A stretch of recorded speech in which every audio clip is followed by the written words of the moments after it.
ক্ষুধার্ত অবস্থায় মক্কার ধুলামাখা পথ ধরে হেঁটে চলেছে। কিছুটা দূরে ছিল আবু জাহেলের খেজুর বাগান। আবু জাহেল এক ইহুদি ব্যক্তিকে নিয়ে খেজুরগুলো একটি বস্তায় ভর্তি করছিল।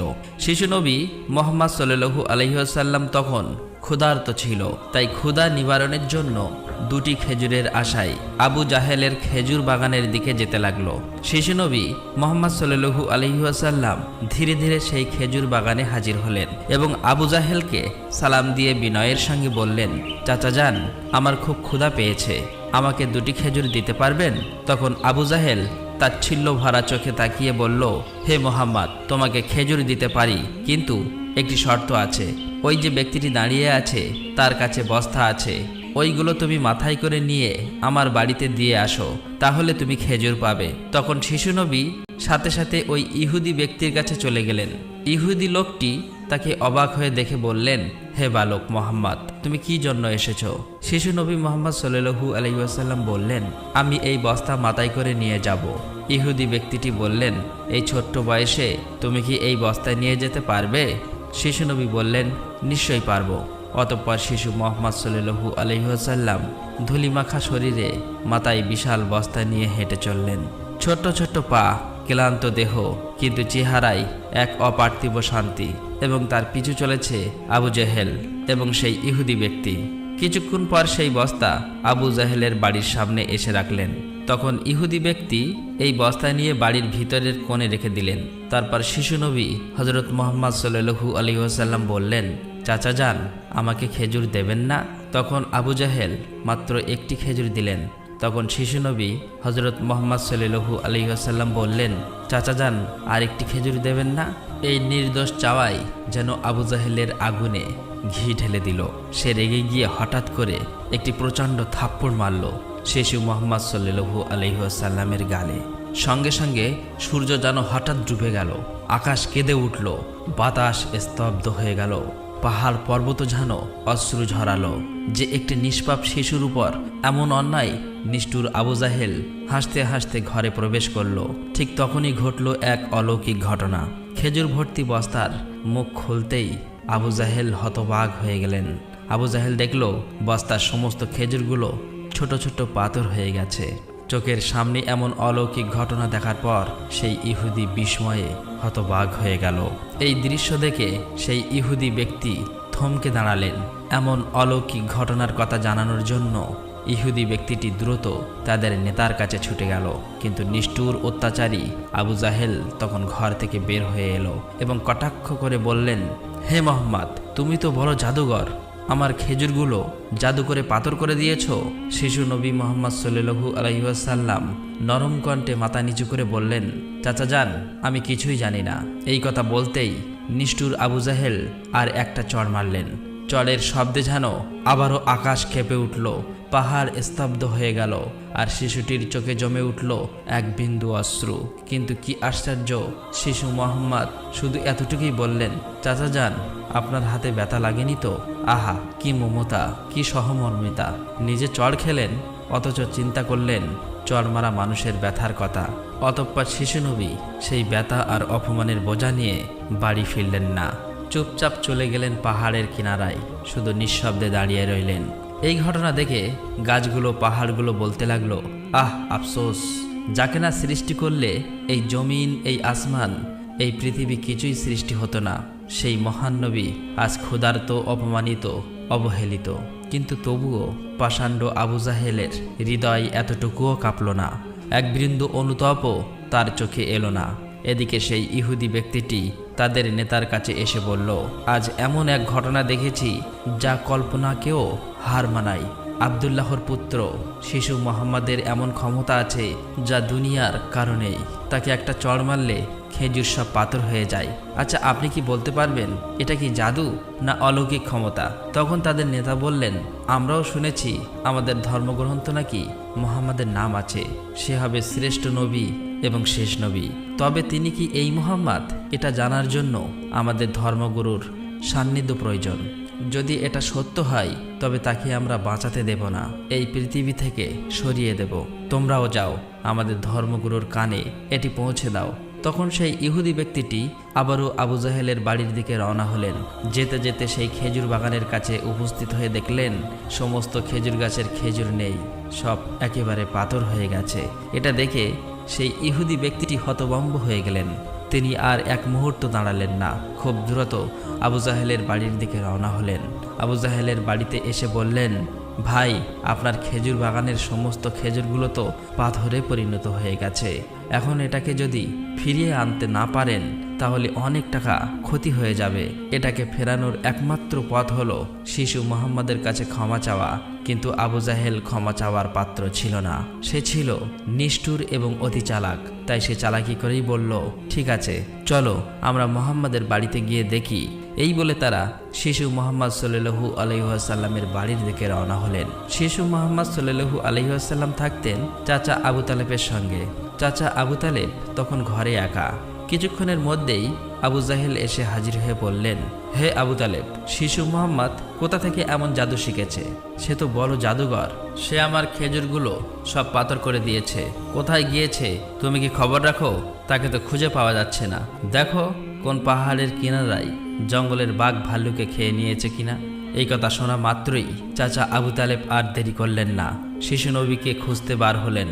এদিকে শিশু নবী হযরত মুহাম্মদ সাল্লাল্লাহু আলাইহি ওয়াসাল্লাম পাহাড়ের কিনারায় বসে কাঁদছে আর বলছে, আজ যদি আমার মা বাবা বেঁচে থাকতো আমার সাথে কেউ এরূপ ব্যবহার করতে পারতো না।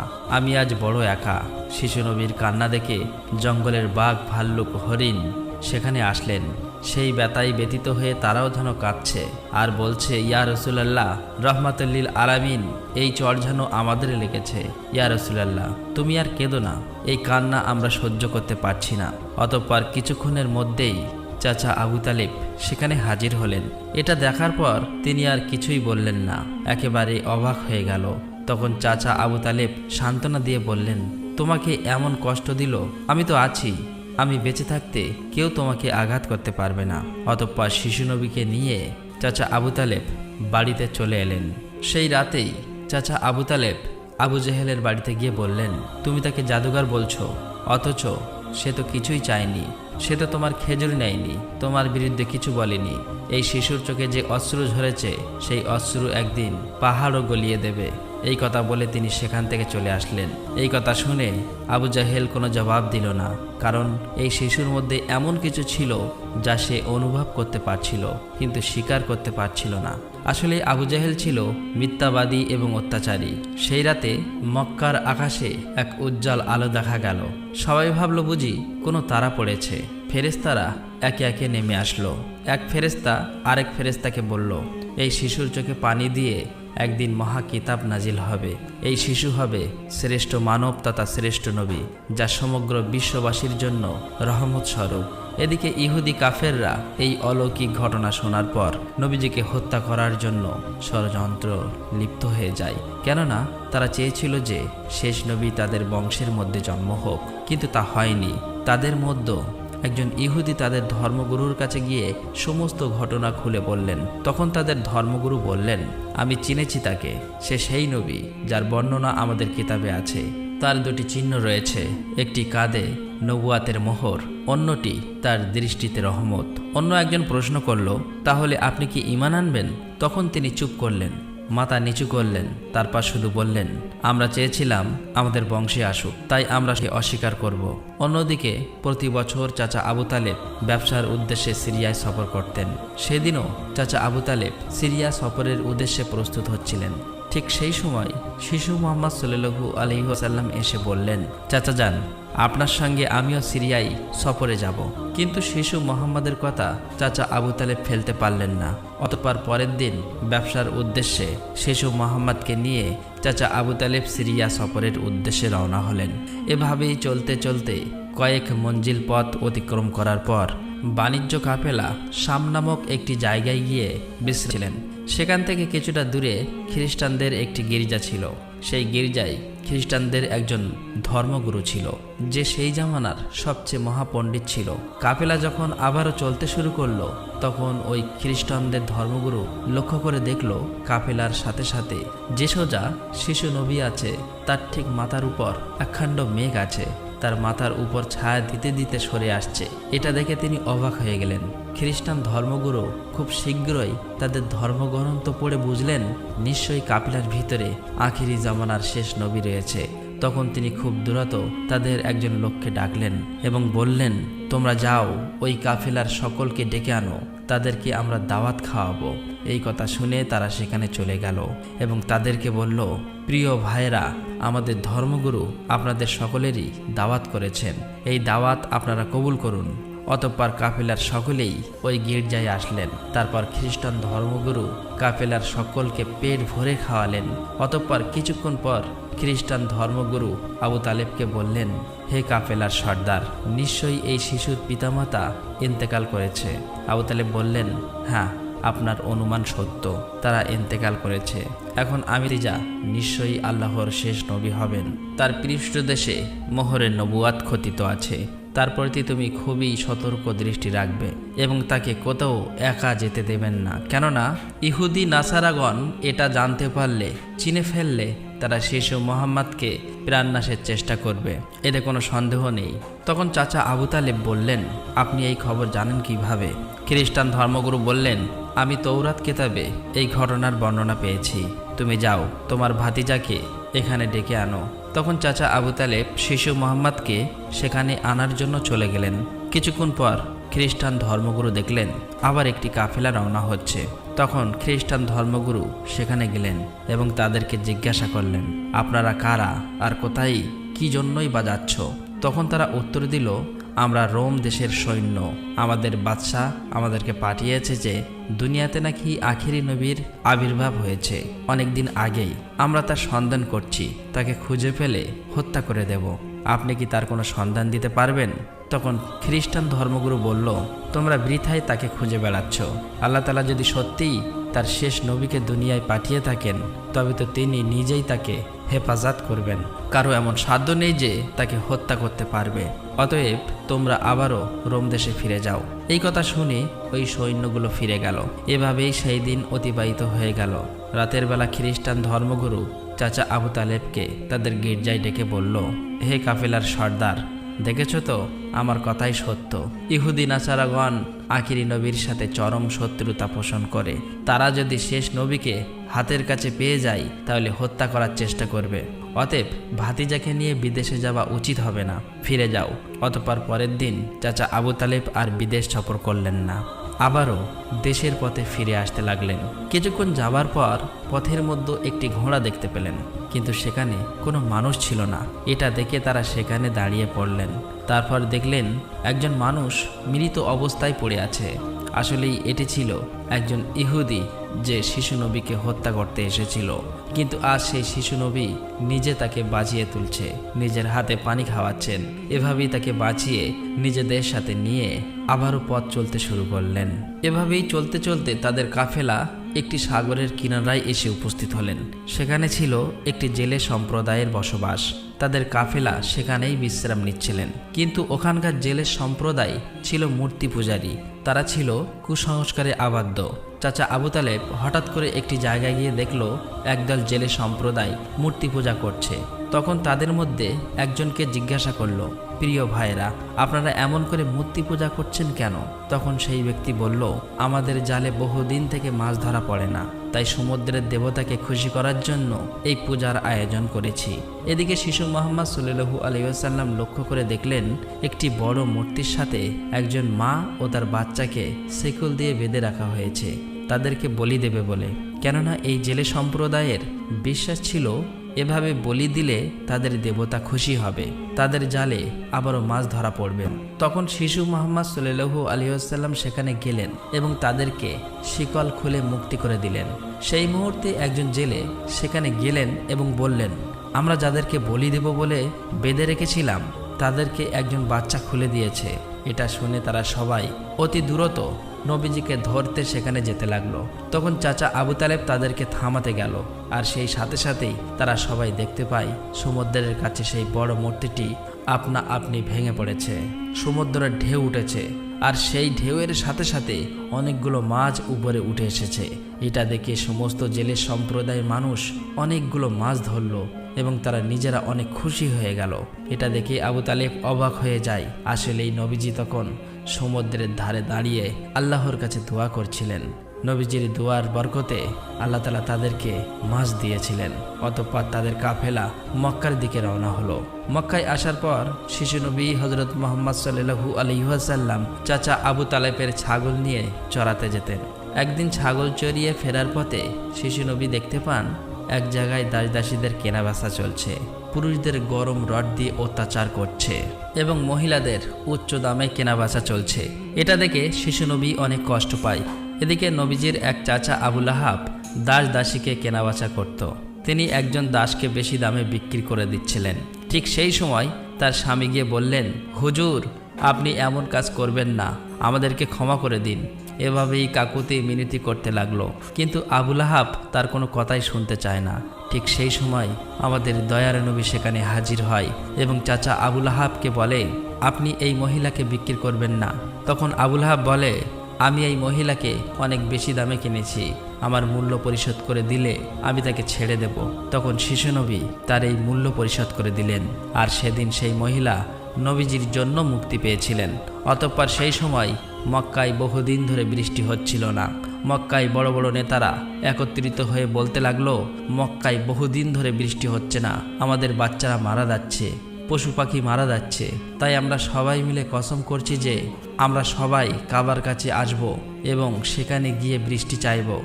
যতক্ষণ না বৃষ্টি আসে ততক্ষণ আমরা সেখান থেকে আসব না। এই কথা বলার পর সবাই একে একে কাবার দিকে যেতে লাগলো। সেখানে চাচা আবু তালেবও যাবে। ঠিক এমন সময় শিশু মুহাম্মদ সাল্লাল্লাহু আলাইহি ওয়াসাল্লাম চাচা আবু তালেবকে জিজ্ঞাসা করলেন, চাচা যান, আপনি কোথায় যাচ্ছেন? চাচা আবু তালেব বললেন, হে মুহাম্মদ, আমাদের মক্কা শুকিয়ে গিয়েছে, বহুদিন বৃষ্টি হয় না, একে একে সবাই মারা পড়ছে, তাই বৃষ্টির জন্য কাবা ঘরের কাছে যাচ্ছি। তখন শিশুনবী বললেন, চাচা যান, আপনি আমাকে সাথে নিয়ে চলেন। তখন চাচা আবু তালেব বললেন, হে মুহাম্মদ, তুমি এখন ছোট্ট, সেখানে মক্কার বড় বড় নেতারা থাকবে, আমি যদি তোমাকে নিয়ে যাই তাহলে সকলেই আমাকে অপমান করবে। তখন শিশুনবী বললেন, চাচা যান, আপনি আমাকে সাথে নিয়ে চলেন, তারা যদি আমাকে সেখানে থাকতে না দেয় তাহলে আমি চলে আসব। শিশু নবীর মুখে এমন কথা শোনার পর চাচা আবু তালেব তার কথা ফেলতে পারলেন না। আসলে তিনি তাকে খুবই ভালোবাসতেন, তাই তিনি তাকে নিয়ে কাবার দিকে রওনা হলেন। কিছুক্ষণ পর তারা কাবার কাছে গিয়ে হাজির হলেন। দেখলেন কাবাঘরের কাছে মক্কার বড় বড় নেতারা হাজির হয়েছে। আশেপাশের পুরুষ মহিলা সবাই হাজির হয়েছে, কেননা তারা শপথ নিয়েছে বৃষ্টি না আসা পর্যন্ত কাবাঘর আঁকড়ে ধরে রাখবে। মক্কার বড় বড় নেতারা বলতে লাগলো, হে আবু তালেব, তুমি কি জানো না আমরা এখানে শপথ করে এসেছি, তুমি এই শিশুটিকে কেন নিয়ে এসেছো? এখানে তো তার কোনো প্রয়োজন নেই। তখন আবু তালেব বললেন, হে মুহাম্মদ, তুমি পিছনের দিকে চলে যাও। এই কথা শুনে শিশু মুহাম্মদ পিছনের দিকে চলে গেলেন। অতঃপর মক্কার বড় বড় নেতারা একসাথে বলতে লাগলো, হে কাবা ঘরের স্রষ্টা, আমাদের পানির ব্যবস্থা করে দিন, আমরা আর পারছি না। এভাবেই বলতে বলতে সারা রাত কেটে গেল, কিন্তু একটুও বৃষ্টি হলো না। সকাল গড়িয়ে দুপুর হয়ে গেল, বৃষ্টি হলো না। এদিকে কাবা ঘরও গরম হতে শুরু করলো। এর মাঝে তিনজন গরম সহ্য করতে না পেরে গরমে অজ্ঞান হয়ে গেল। কিছু লোক তাদেরকে নিয়ে এক জায়গায় চিকিৎসার ব্যবস্থা করলেন।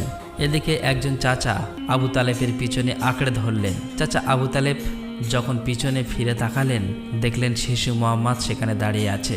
অত্যন্ত রেগে গেলেন এবং বললেন, হে মুহাম্মদ, তুমি এখানে কেন এসেছো? তখন শিশু মুহাম্মদ বললেন, চাচা যান, আমাকে আসতে দিন, আমি আসলেই মহান আল্লাহ তাআলা পানি বর্ষণ করবেন। তখন চাচা আবু তালেব বললেন, এখানে এতগুলো মক্কার বড় বড় নেতা আছে, তারা সবাই পানি চাইছে, কিছু হচ্ছে না, আর তুমি এখন এই শিশু বয়সে কি করবে? তুমি চাইলে পানি হবে? এটা সম্ভব? অতএব তুমি পিছনের দিকে চলে যাও। এই কথা শুনে শিশু নবী আবার পিছনের দিকে চলে আসলেন। এদিকে পুনরায় তারা একসাথে বলতে লাগলো, হে কাবা ঘরের স্রষ্টা, আপনি আমাদের পানির ব্যবস্থা করে দিন। কিন্তু কোনো মতেই বৃষ্টি হলো না। তখন সবাই ক্লান্ত হয়ে এক জায়গায় বিশ্রাম নিচ্ছিলেন। চাচা আবু তালেব পিছনে লক্ষ্য করে দেখলেন আবারও শিশু নবী সেখানে হাজির। তিনি অত্যন্ত রেগে গিয়ে বললেন, হে মুহাম্মদ, তুমি আবার কেন এসেছো? শিশু মুহাম্মদ বললেন, চাচা যান, আমি তো আপনার ঘাম মুছতে এসেছি। এই কথা শুনে চাচা আবু তালেব নবীজির উপর প্রচণ্ড মায়া লাগলো এবং তাকে জড়িয়ে ধরলেন। তখন শিশু মোহাম্মদ আবার বললেন, চাচা যান, আমাকে একটিবার কাবা ঘরের কাছে যেতে দিন। আমি গেলে আল্লাহ তাআলা পানি বর্ষণ করবেন। সেখানে থাকা মক্কার নেতাদের মধ্যে একজন এই কথাটি শুনতে পেল। শিশু মোহাম্মদ চিৎকার করে বলতে লাগলো, হে মক্কার মানুষেরা, চেয়ে দেখো, পানি চলে এসেছে। সেখানে থাকা সমস্ত লোকেরা অবাক হয়ে বলতে লাগলো, কোথায় পানি এসেছে? এখানে তো আমরা সবাই গর্বে মারা যাচ্ছি, আর তুমি বলছো পানি চলে এসেছে? তাদের মধ্য থেকে একজন বলল, হে মোহাম্মদ, তুমি এগিয়ে যাও। কিন্তু অন্য নেতারা বলল, আমাদের মতো বড় বড় নেতা থাকতে যদি এই শিশু মোহাম্মদ সামনে চলে যায় তাহলে আমাদের মান সম্মান সব চলে যাবে। অতঃপর অনেক আলোচনার পর শিশু মোহাম্মদকে কাবা ঘরের সামনে যাবার অনুমতি দেওয়া হলো। শিশু মোহাম্মদ সাল্লাল্লাহু আলাইহি ওয়াসাল্লাম যখন কাবা ঘরের কাছে গিয়ে আকাশের দিকে মুখ তুললেন এবং আল্লাহর কাছে দোয়া চাইলেন, সঙ্গে সঙ্গে মক্কার বুকে মুষলধারে বৃষ্টিপাত শুরু হলো। দেখতে দেখতে মক্কার চারিদিকে বৃষ্টিতে পরিপূর্ণ হয়ে যায়। এটা দেখে মক্কার মানুষেরা খুবই খুশি হয়ে যায় এবং বৃষ্টিতে ভিজতে ভিজতে যে যার মতো তাদের বাড়ি চলে যায়। প্রিয় দর্শক, একবার ভেবে দেখুন, এই কাহিনীটি শুধু ইতিহাস নয়, এটা ভালোবাসা, কষ্টের আর তাকওয়ার এক জীবন্ত নিদর্শ। আমাদের দয়ার নবী, রহমতের নবী কতই না কষ্ট পেয়েছেন। তিনি এত কষ্ট সয়েও কাউকে অভিশাপ দেননি, শুধু দোয়া করছিলেন, হে আমার রব, আমার উম্মতকে মাফ করে দাও। তারা জানে না আমি কে। এই সেই নবী যার ভালোবাসা ছাড়া জান্নাতের দরজা খুলবে না কারো।